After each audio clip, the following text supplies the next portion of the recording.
बना के थोड़ा दूर होकर लेना पड़ेगा। हाँ क्योंकि आप तेज चलना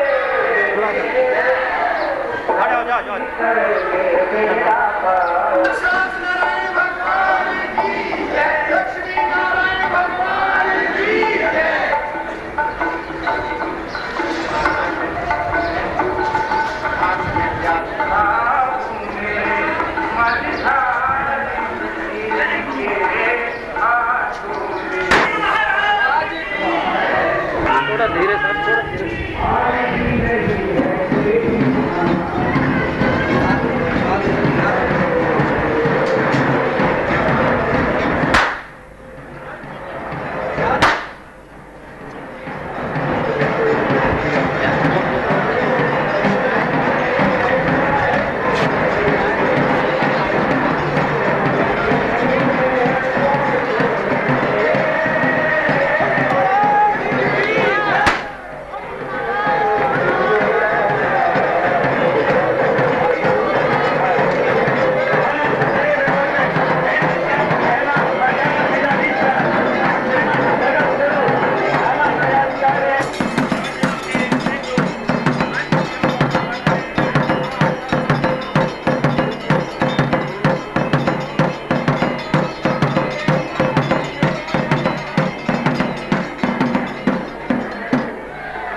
पंगुं लंघयते गिरिं यत्कृपातमहं वन्दे परमानन्दमाधवम् यत्कृपातमहं वन्दे परमानन्दमाधवम्। परम पूज्य परमाराध्य पूज्य गुरुदेव के चरण कमल में नमन करते हुए आप लोगों के सामने में कुछ अपना शब्द अर्पण करने जा रहा हूं। यह बसंत का शुभ प्रांगण है और प्रकृति की प्रांगण में आज यह दिव्य सत्संग का शुभ अवसर मिला है। भगवान गीता में कहते हैं कि मैं ऋतुओं में कुसुमाकर बसंत ऋतु में ही हूँ। वह बसंत ऋतु इस वर्ष में जय नाम के संवत्सर से प्रारंभ हुआ है, जो चैत्र शुक्ल प्रतिपदा से प्रारंभ होता है। इस जय नाम के संवत्सर में के प्रारंभ में नव दुर्गा की आराधना की जाती है और नव दुर्गा जिसे सृष्टि की आद्या शक्ति है और सृष्टि के भरण पोषण पालन में एकमात्र कारण है। संसार के सभी विधाओं में, सभी प्रकार के मान्यताओं में देवी देवताओं का महत्व सर्वाधिक माना जाता है, इसमें तनिक भी संदेह नहीं है। लेकिन जहाँ पर माँ का प्रश्न उठता है, हमारे आद्य शंकराचार्य जी कहते हैं कि कुपुत्रो जायेता क्वचिदपि कुमाता न भवति, कि पुत्र कुपुत्र हो सकता है लेकिन माता कुमाता कभी नहीं होती। वह अपने पुत्र को वात्सल्य से, स्नेह से और ममता से पालन पोषण और संरक्षण करती है। तो ये नवदुर्गा का समय चल रहा है और इस नवदुर्गा में भगवान के अमृतमय उपदेश का श्रवण करने का अवसर मिले तो इससे सुंदर सुअवसर कैसे संभव ही, इससे अच्छा अवसर हम हो ही नहीं सकता है। और ये नवदुर्गा एक प्रकार से मार्कंडेय ऋषि कहते हैं कि इनका अनेक रूप है और अनेक रूप में इस संसार के पालन पोषण और सर्जन में अपना योगदान देती हैं। जहाँ नारायण की या ध्यांगनी है, वहीं विश्व पालन करने का आधार आद्या शक्ति के रूप में इनका समादृत और पूजित होती हैं। तो उन्होंने कहा है कि आश्री स्वयं सुकृतिनाम भवनेषु लक्ष्मी पापात्मनाम कृतधियाम हृदयेषु बुद्धि श्रद्धा सताम कुलजन प्रभवस्य लज्जा ताम त्वाम नतास्म परिपालय देवी विश्वम। हे देवी, इस संसार का पालन पोषण कीजिए। वह पालन पोषण के लिए अनेक रूप में आप ख्यात हैं, आप प्रसिद्ध हैं। कहते हैं स्वयं सुकृति नाम, आप सज्जनों के लिए, सुकृतशाली के लिए, पुण्यशाली के घर में साक्षात श्री के रूप में वर्तमान है। जो श्री के बिना इस संसार का पालन नहीं हो सकता, भरण नहीं हो सकता, कल्याण नहीं हो सकता, वो श्री के रूप में वर्तमान आप ही हैं।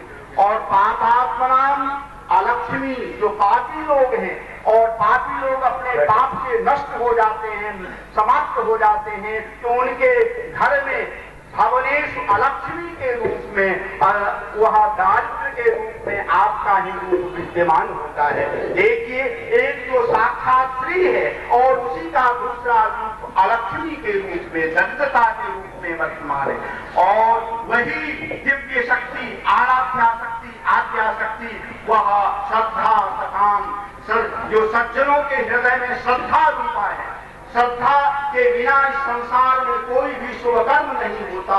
जहाँ तक शुभ कर्म का सवाल है, संसार के कल्याण का प्रश्न है, संसार के लिए हित का प्रश्न है, श्रद्धा न हो तो श्रद्धा विहितम ज्ञानम तामसम परिचक्षते। गीता कहती है कि श्रद्धा से विहित जो ज्ञान है वो तामसी ज्ञान है और तामसी ज्ञान मोहाय प्रवर्तते, मोह के लिए बनता है, अकल्याण के लिए होता है, उसका अंत में विनाश हो जाता है। और श्रद्धा से पूर्ण जो ज्ञान है वह आत्म कल्याण के लिए होता है, लोक कल्याण के लिए होता है और धर्म और समाज के हित के लिए चिंतन करता है। तो श्रद्धा सताम, और ये जो कुलदेवी, आराध्या देवी, भूदेवी के रूप में भी आप ही वर्तमान है और आप ही उनके श्रद्धा सताम कुलजन प्रभवस्य लज्जा, एक लज्जा रूपा, जो कहते हैं एकाम लज्जाम परित्यज्य सर्वत्र विजयी भवे।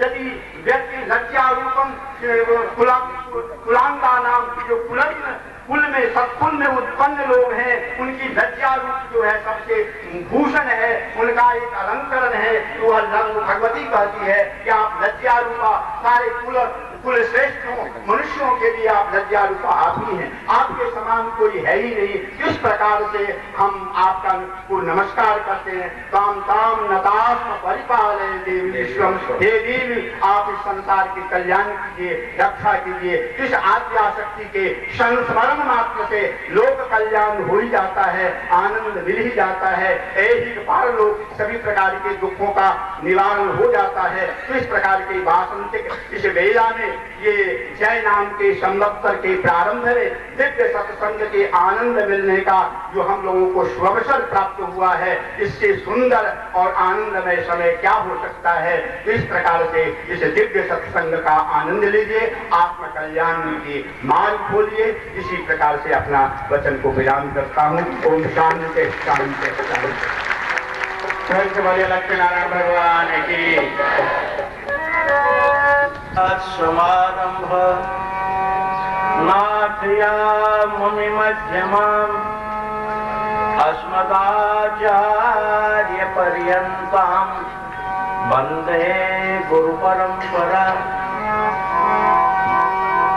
यो नित्य मच्युत पदाम्बुज युग्म रुक्म व्यामोहतस्तदिदानि वितराणि मेने अस्मद्गुरोर्भगवते सुदयैक सिन्धो श्रीरामानुजस्य चरणं शरणं प्रपद्ये।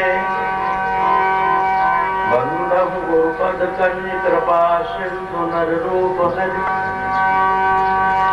महामोहतम पुण्य जासु वचन रवि कर बंदहु गुरुपद पदम परागा। हरि सूरज सुवास सरस अनुरागा। मोह गगन तम सो सुप्रकाश बड़े भाग उरावही जासु। उगरहि विमल विलोचन हिय के मिटहि दोष दुख भव रजनी के। जो के रक्षक गुरु धनी अरे करे कहा सखी और हरि रूठे तो ठोर है गुरु रूठे नहीं ठोर। ये तन विष की बेलड़ी तो गुरु अमृत की खान। शीश दिया कर गुरु मिले तो भी सस्ता ही तो जान। गुरु की आवश्यकता हमारे जीवन में ये नई प्रथा नहीं है, जिसके लिए लोग गुरुडम कहते हैं, गुरु प्रसाद कहते हैं, या गुरु के लिए दलाल एजेंट भगवान का कहते हैं। ये सब निरर्थक बात है, ये प्रपंचियों की बात है, विद्वानों की नहीं। क्योंकि ब्रह्मा सृष्टि काल के प्रारंभ में कमल के द्वारा भगवान ने उत्पत्ति की, उनको भी गुरु की आवश्यकता पड़ी। गुरु के बिना वो भी सृष्टि का पालन नहीं कर पाए और बहुत समय तक उनको उस गुरु मंत्र का जप करना पड़ा। उस वक्त में गुरु आदि गुरु के नाम से जाने गए, ये भगवान श्रीमन नारायण ही स्वयं थे। उन्होंने उनके लिए एक शब्द का उच्चारण किया, नारः ऐनम यस्यांते स एव नारायण। अर्थात जल में ही जिनका निवास है, एते नारः। दूसरा भी अर्थ उन्होंने विद्वानों ने किया, नारः, नाग के द्वारा ब्रह्मा जी वापस गए और यण पर जाकर के समाप्त हुए, तो कहा किसी मंत्र का जप करो जाकर। तो ये अनादिकाल से ही गुरु और शिष्य की परंपरा चली आई है। गीता में भी गुरु और शिष्य की परंपरा देखने को प्राप्त होती है, मिलती है, श्लोकों में प्राप्त होती है। शिष्यस्तेहम् शादिमात प्रपन्न, मैं आपका शरणागत शिष्य हो गया हूं। तो गुरु शिष्य की परंपरा तो अनादिकाल से है, क्योंकि गुरु के बिना भव सागर से पार होना संभव नहीं माना जाता, नहीं हुआ जाता। आप हम कितने भी जप करें, यज्ञ करें, दान करें, पुण्य करें और कर्म करें, उनका अस्तित्व नगण्य ही माना जाता है, बिंदु ही माना जाता है।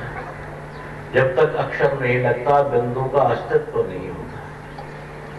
अक्षर के उपरांत ही बिंदु का अस्तित्व होता है। इसलिए गुरुडम वाली बात नहीं है, गुरु कोई एक परंपरा नहीं है, गुरु किसी प्रकार का शिष्य का धन हरण करने के लिए नहीं है, मान हरण करने के लिए नहीं है, उनको किन्हीं प्रकार का कष्ट देने के लिए नहीं है। वो ये भौतिकवाद के सुख हमें कमती मिले, ज्यादा मिले, बहुत मिले, ये अपने पूर्व जन्म के संचित कर्मों का ही फल है। परंतु अग्रिम आगे चल करके हम यम की यातनाओं एवं अनेकानेक प्रकार के कष्टों को वहन न करें और हम मोक्ष गति को प्राप्त हों, सदगति को प्राप्त हों और श्रेष्ठ गति को प्राप्त हों। किसी में गुरु का विशेष प्रकार से योगदान है या कृपा है। समर्थ गुरु ब्रह्मा विष्णु महेश तीनों का काम करता है। गुरुर ब्रह्मा गुरुर विष्णु गुरुर्देव महेश्वर गुरुर साक्षात परब्रह्म तस्मै श्री गुरुवे नमः। एक ब्रह्मा विष्णु महेश नहीं हो सकता। मानो एक हो और उसमें ब्रह्मा विष्णु महेश के तीनों गुण समाहित हों, ये संभव सा नहीं लगता, असंभव ही प्रतीत होता है। परंतु इन तीनों के गुण जिस संत में जहां पर उपलब्ध हों, मिलते हों, ब्रह्मा के गुण मिलते हों, अर्थात सृष्टि की अभिवृद्धि, अपने शिष्य के यहाँ संतान का अवरोध या संतान न हो, मृत्युगत हो जाती हो, उसको रोकने की ताकत, विष्णु के समान पालन करने की ताकत हो, शिव के समान अपने शिष्यों के पापों के संहार करने की ताकत हो। जहाँ ये तीनों चीजें उपलब्ध होती हैं, मिल जाती हैं, वहाँ गुरु ब्रह्मा गुरु विष्णु गुरुदेव महेश्वर है, ये शब्द चरितार्थ होते हैं, सत्य होते हैं। तो मैं ये कहना चाह रहा था कि मेरे प्रेमियों, गुरु की आवश्यकता हमारे जीवन में इसलिए पड़ी कि आप ये मानेंगे कि भय के बिना विद्या नहीं मिल सकती। जब तक अध्यापक प्रधानाध्यापक अपने शिष्य के लिए भय नहीं दिखाएगा, ये काम दे रहा हूं, कल नहीं होगा तो स्कूल से निकाल दूंगा, और भय के बिना प्रीति, भय के बिना विद्या, भय के बिना ज्ञान, भय के बिना भवसागर पार होना, ये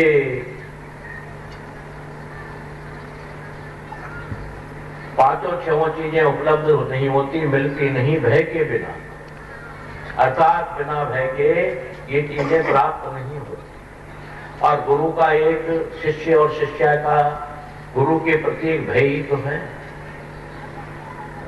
और उस भय के द्वारा भजन बन जाता है, भय के द्वारा दान बन जाता है, भय के द्वारा यज्ञ बन जाता है, भय के द्वारा और काम हो जाते हैं। ये भय सांसारिक नहीं, उस परमात्मा की प्राप्ति का भय है। इसलिए गुरु की आवश्यकता विशेष रूप में प्राप्त होती है। आप हम सब मिल करके भगवान श्रीमन नारायण की ध्वनि कर लें कि मानव जीवन का औचित्य, मानव जीवन की सार्थकता, मानव जीवन का लक्ष्य एक यही तो है।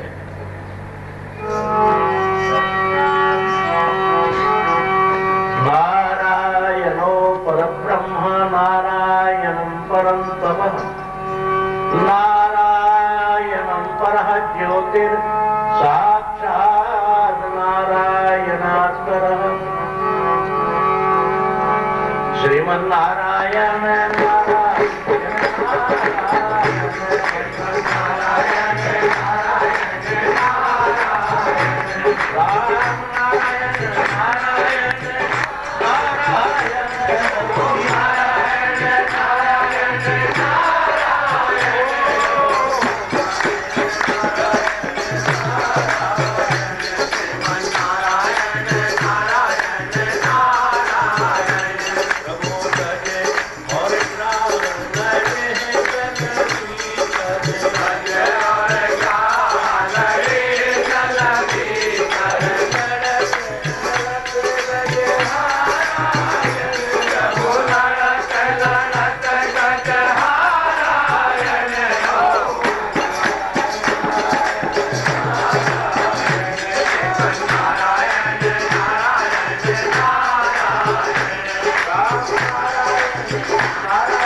सुनते ही आए हैं कि नारायण पर तत्व है, क्योंकि जो मूल तत्व में महाप्रलय में जिसका नाश नहीं होता, जो कभी योनि मार्ग से उत्पन्न नहीं होता, जो भवसागर में लिप्त नहीं होता, माया जिसकी दासी हो, लक्ष्मी जिसकी दासी हो, और रजोगुण तमोगुण सतोगुण तीनों गुणों से ब्रह्मा विष्णु महेश का प्रादुर्भाव करते हो, वही परतत्व है। और इस परतत्व के स्मरण मात्र से, इस परतत्व के ध्यान मात्र से यम का बंधन नहीं होता, यम के बंधन मिट जाते हैं, कट जाते हैं। हम छोटी छोटी बात के लिए उस परमात्मा के लिए कहते हैं कि आज मेरा धंधा कम हो गया है, आज हमारी रोजी रोटी में घाटा पड़ गया, आज मेरी लॉटरी निकल गई, आज मेरी लॉटरी निकल गया तो बाबा तुझे मानो, ये छोटी बात है। ये तो हमारे पूर्व जन्म के किए हुए कर्म उनका फल है। थोड़ा सा हमें उद्योग करना पड़ता है और वो प्राप्त हो जाते हैं। जैसी जाके हो तब्यता वैसी मिले सहाय, आपन आवे ताय पे ताय कहाँ ले जाए। ये पूर्व जन्म के संचित कर्म होते हैं। जहां जहां जिसको जैसा जैसा लाभ, जैसा जैसा सुख या दुख प्राप्त होने वाला होता है, उस जीव को वो होनी, वो भगवान, वो प्रकृति पुरुष वही ले जाता है। तो ये तो हमारे पूर्व जन्म संचित कर्मों का ही फल है। नए कर्म हम इसलिए करते हैं कि पुराने कर्मों का बैलेंस कम होता चला जाए और नए अच्छे कर्म हमारे बनते रहे। अच्छे कर्म बनने के बाद हम अच्छे ही बनेंगे। विद्वान लोग भविष्य को सर्वोच्च मानते हैं, परंतु ये दास, ये शरीर तो वर्तमान को ही सर्वोच्च मानता है, क्योंकि वर्तमान ही भूत में चला जाता है और वो भूत ही भविष्य में परिणत होकर के आ जाता है। मान का वर्तमान की ही मानी गई। वर्तमान में आप और हम अच्छे काम करने में लग जाएंगे, अच्छे कर्म करेंगे, अच्छे प्रभु का स्मरण करेंगे, अच्छी मेहनत करेंगे समाज में, तो सुनिश्चित वो भूतकाल में चला जाएगा और वही भूतकाल भविष्य में आ जाएगा। सांसारिक रीति के अनुसार देखिए कि वर्तमान में अगर हम बैंक में कुछ जमा करा देते हैं, एफडी करा देते हैं या भविष्य निधि जमा करा देते हैं, वर्तमान में कष्ट तो होता है थोड़ा, जो हमारी लग्जरी में फर्क आ जाता है जमा कराने पर, परंतु वो भूतकाल में चला जाकर वही भविष्य निधि में 1 करोड़ रुपए, 50 लाख रुपए, 10 लाख रुपए, जितनी की कैपेसिटी है उस हिसाब से वो मिल जाती है।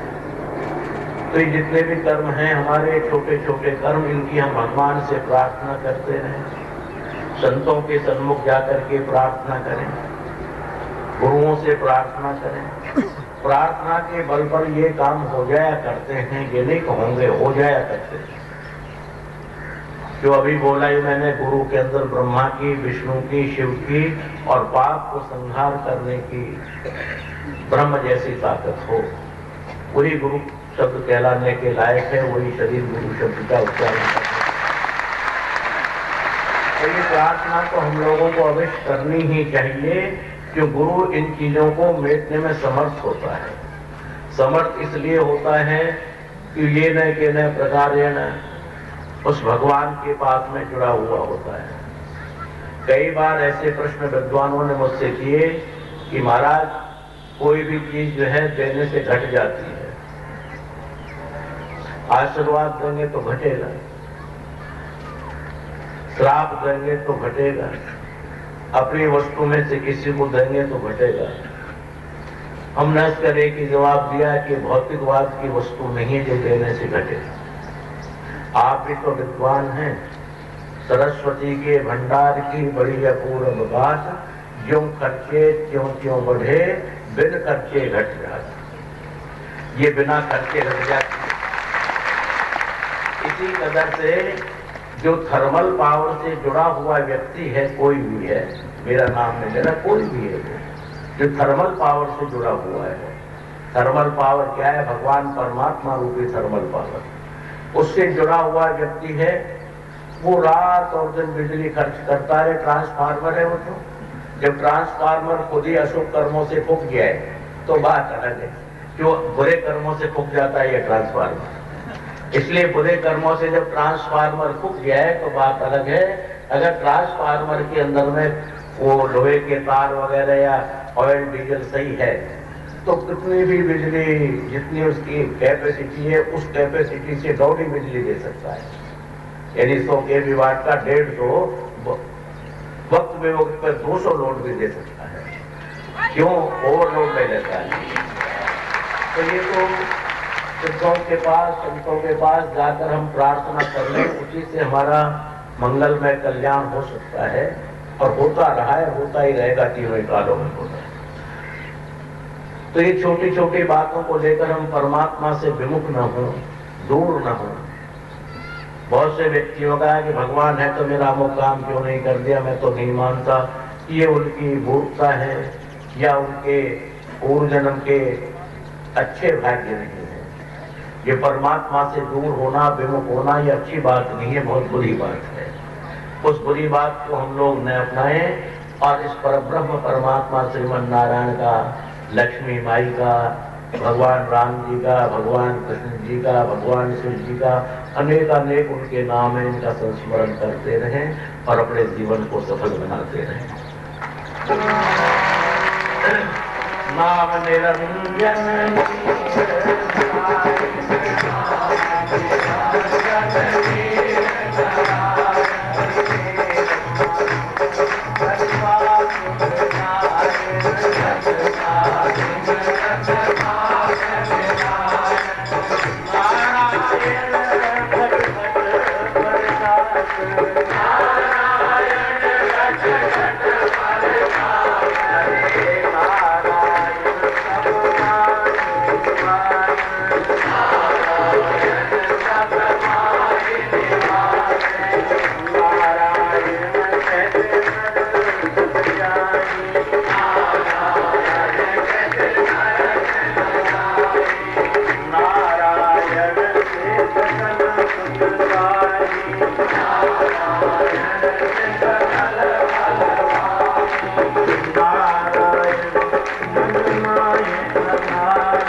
परमात्मा का दास बनने में ही लाभ है। उसके स्वामी बन जाए तो लाभ नहीं। वक्त है उसको मित्र भी बना दिया जाता है, माता भी, पिता भी, अनेकानेक रिश्तों में उसको माना जा सकता है, पर दास बनना ही सर्वोच्च है। दासानुदास दासस्य दासः, अर्थात हे परमात्मा जी, जो आपके दास हैं, भगवान जी के दास श्री हनुमान जी महाराज, श्री शिव जी महाराज, गरुड़ जी महाराज, वाल्मीकि जी महाराज, ये भगवान के दास हैं। दासानुदास दासस्य, उनके दास, मैं तो उनका भी दास हूं। ऐसा स्वीकार कर लेने में कल्याण है। अगर इतने लंबे चौड़े प्रपंच में न पड़े तो मैं भगवान जी तेरा दास हूं, इतना ही मान लें, तब भी बुराई नहीं है। कि दास बनने में ही कल्याण है, स्वामित्व बनने में कल्याण नहीं। स्वामी रावण बना, कुंभकर्ण बना, जरासंध बना, शिशुपाल बना और शुंभ निशुंभ बने, ये मालिक बने, उन बेचारों का आज तक कोई नाम भी नहीं लेता। न हमारे परिवारों में अपने बच्चों का नाम शिशुपाल रखते हैं, न जरासंध रखते हैं, न रावण रखते हैं, न कुंभकर्ण रखते हैं, न जरासंध रखते हैं। ऐसा नाम नहीं रखते, क्योंकि उनके नाम रखने में भी घृणा हो गई कि परमात्मा के विमुख हो गए थे।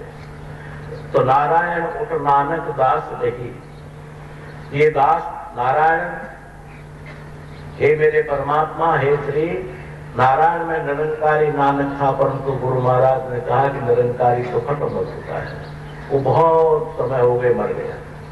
अब तो तू नए रूप से दास पैदा हो गया है, अर्थात तेरा नाम नारायण दास अर्थात नानक दास है।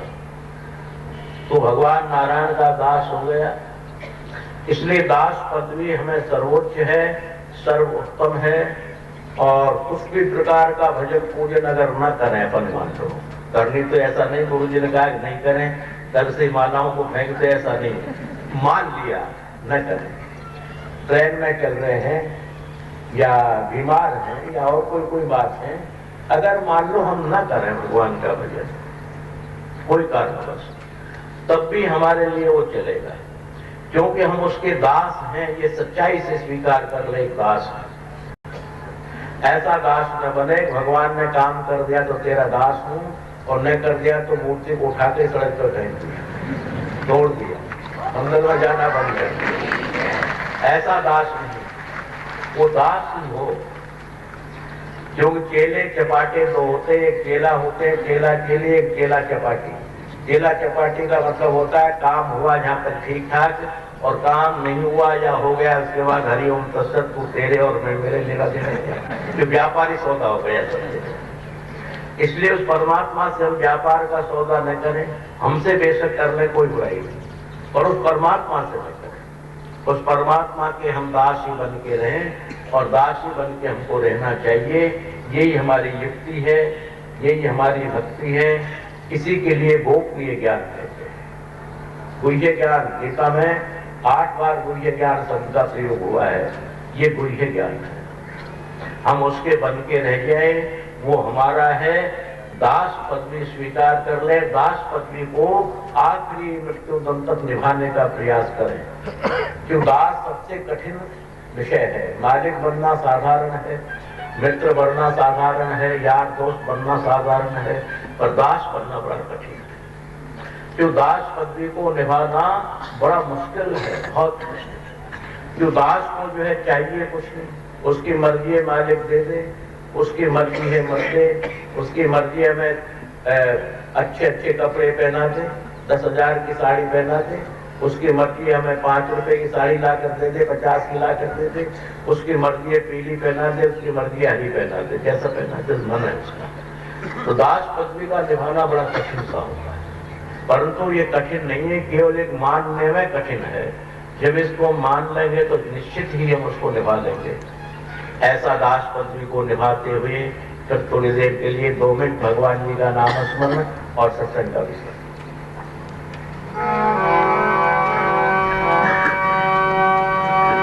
राधे राधे बोल चाहे कृष्ण कृष्ण, राधे राधे बोल चाहे कृष्ण कृष्ण, राधे राधे बोल चाहे कृष्ण कृष्ण, राधे राधे बोल चाहे कृष्ण कृष्ण, राधे राधे बोल चाहे कृष्ण कृष्ण, राधे राधे बोल चाहे कृष्ण कृष्ण, हरे हरि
यं ब्रह्मा वरुणेन्द्र रुद्रमरुतः स्तुन्वन्ति दिव्यैस्तवैः वेदैः साङ्गपदः क्रमोपनिषदैर् गायन्ति यं सामगाः ध्यानावस्थितितद्गतेन मनसः पश्यन्ति यं योगिनो यस्यान्तं न विदुषुरासुरगणः दैवाय तस्मै नमः।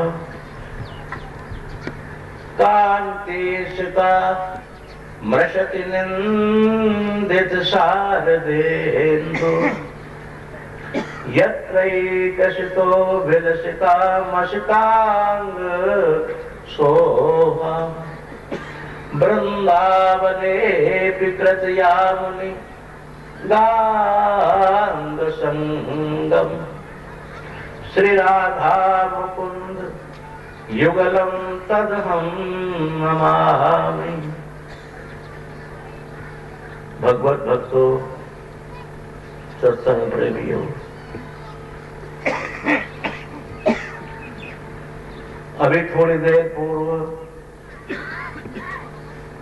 हमारे परम आदरणीय परम विद्वान श्री गुंजेश्वर प्रसाद जी ने कहा कि बड़े ही कभी कभी कोई योग मिल जाता है, अगर इन योगों को लाना चाहें तो नहीं मिलते। नवरात्राओं का दिन, अष्टमी का दिन, नया संवत्सर, अनेकानेक प्रकार के योग। वैसे तो सत्संग में योग और कुयोग देखे ही नहीं जाते। सत्संग तो योग और कुयोग, कुयोग को भी योग में बदलता है और योग को भी सुयोग में बदल देता है। मंगलम मंगलानाम योग, अमंगल कार्यों को भी मंगल और मंगल कार्यों को अति मंगल करने वाला है सत्संग। परंतु ऐसे योग उपस्थित हुए हैं। हमारी हिंदू संस्कृति के द्वारा नव संवत्सर एकम से शुरू हुआ है, जैसे नवरात्र शुरू हुई। तो सर्वप्रथम तो हमारा विक्रमीय संवत 2058 इस संवत्सर के लिए सभी प्रेमी जनों के लिए शुभ मंगलमय कामना, आनंदमय कामना, सुखमय कामना। दूसरा, ये नवरात्राओं का दिन चल रहा है। आज अष्टमी है। नवरात्राओं की प्रथा ये नई नहीं बनाई गई, ये युगादि प्रथा है, अर्थात ये सतयुग से ही चली आई है। सतयुग में भी रही, त्रेता में भी रही, द्वापर में भी रही और अब कलयुग में भी है। नवीन प्रथा इसको न माने, ये पुरानी प्रथा ही चली आई है और पुरानी प्रथा है, ये चलती रहेगी। क्योंकि शक्ति नाम ताकत का भी है। तेरे अंदर कितनी शक्ति है जरा दिखा तो दे। ये कितना हॉर्स पावर का इंजन है, यानी कितनी शक्ति का इंजन है, कितने शक्ति के मोटर है और अनेकानेक शक्तियों का प्रयोग कल मशीन पुर्जों पे भी होता है, मानव के जीवन में भी होता है और भगवान जी के जीवन में भी होता है। इसलिए शक्ति की आवश्यकता तो हम जब तक जिंदे रहेंगे और ये संसार रहेगा तब तक हमको पड़ती ही रहेगी शक्ति पूजा की। इसलिए शक्ति पूजा तो अनादिकाल से हमारे चली ही आई है। मूर्ति रहस्य के लिए आप लोग जब पढ़ेंगे तो बड़ा स्पष्टीकरण मूर्ति रहस्य में किया है उन्होंने। आद्या लक्ष्मी सा प्रोक्ता, मार्कंडेय ऋषि जी कहते हैं आद्या लक्ष्मी, आदि अनादि काल में वो लक्ष्मी महालक्ष्मी श्री देवी ही है। सा प्रोक्ता, ऐसा कहा गया। दुर्गा सप्तशती को आगे चल करके पढ़ते हैं, ऋग्वेद की ऋचाएं पढ़ते हैं, सामवेद की ऋचाएं पढ़ते हैं। उसमें तो देवता प्रश्न करते हैं, ओ तुम कौन हो? मां बड़ा स्पष्ट का जवाब देती है, ब्रह्मोस्मि, मैं वो परम ब्रह्म आदि स्वरूपणी शक्ति हूं, साकैका मैं एक ही हूं, अहम बबलाश्याम मैं इतनी हूं जितने तुम 33 करोड़ देवता और कई बार 33 करोड़ देवता बन जाओ तो मुझे गिन नहीं सकते।